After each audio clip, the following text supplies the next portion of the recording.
मेरा नाम कोमल है और मैं दो भाइयों की इकलौती बहन थी, जिनकी दुनिया मेरी मुस्कान से शुरू होकर मेरी खुशी पर खत्म होती थी। उन्होंने मुझे बचपन से ही राजकुमारी की तरह पाला था और कभी किसी चीज की कमी महसूस नहीं होने दी। हमारे खानदान में लड़कियों को ज्यादा पढ़ाने का रिवाज नहीं था, लेकिन जब मैंने यूनिवर्सिटी जाने की जिद की तो मेरे भाइयों ने समाज और रिश्तेदारों की बातों को नजरअंदाज कर मुझे शहर की सबसे अच्छी यूनिवर्सिटी में दाखिला दिलाया।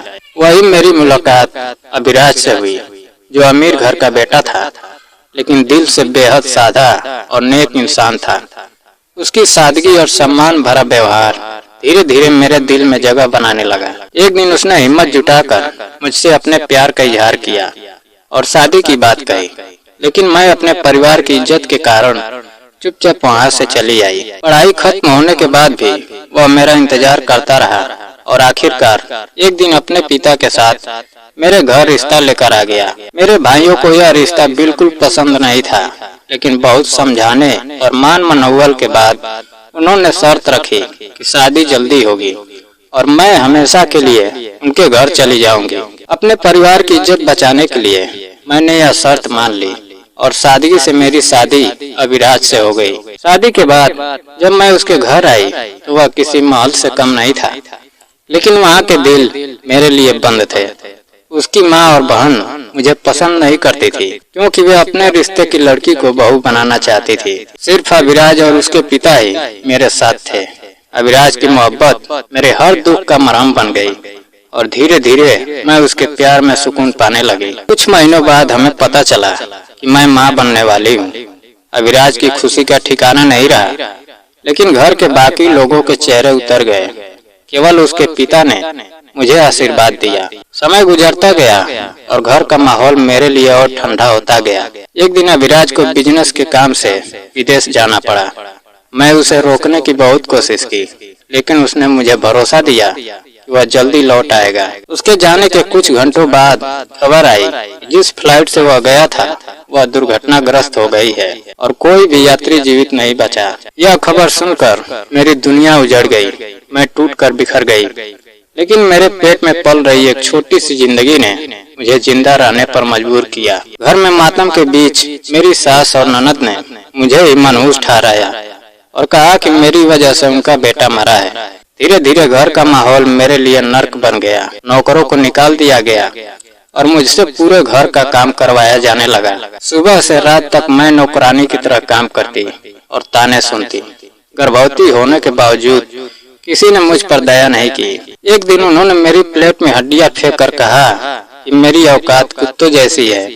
मैं हर अपमान सहती रही, क्योंकि मेरे पेट में पल रहा बच्चा ही मेरी ताकत था। समय के साथ मुझे एहसास हुआ कि उनके जुल्म के पीछे सिर्फ नफरत नहीं बल्कि लालच था। वे मेरे पति की संपत्ति पर कब्जा करना चाहते थे और मैं तथा मेरा बच्चा उनके रास्ते की सबसे बड़ी रुकावट थे।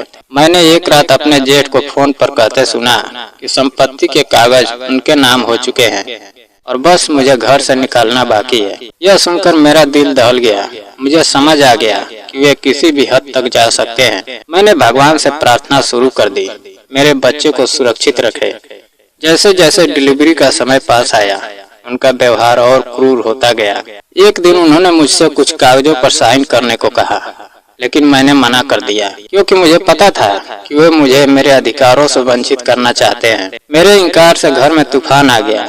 मेरी ननद ने झाड़ू उठाकर मुझे मारना शुरू कर दिया और मैं अपने पेट को बचाने की कोशिश करती हुई जमीन पर गिर गई। मुझे लगा आज मेरी जिंदगी खत्म हो जाएगी और मेरा बच्चा भी दुनिया देखने से पहले ही चला जाएगा। तभी अचानक दरवाजा जोर से खुला और एक गूंजती हुई आवाज पूरे घर में फैल गई। सबकी नजर दरवाजे पर गई और वहाँ जो खड़ा था उसे देखकर सबके चेहरे पीले पड़ गए। वह अभिराज था, जिंदा और गुस्से से भरा हुआ। उसने आते ही मेरी ननद को धक्का दिया और सबको फटकारते हुए कहा कि उसकी पत्नी पर हाथ उठाने की हिम्मत कैसे हुई। मेरी सास रोते हुए उसे गले लगाने के लिए बढ़ी, लेकिन उसने उन्हें रोक दिया और कहा कि उन्होंने माँ कहलाने का हक खो दिया है।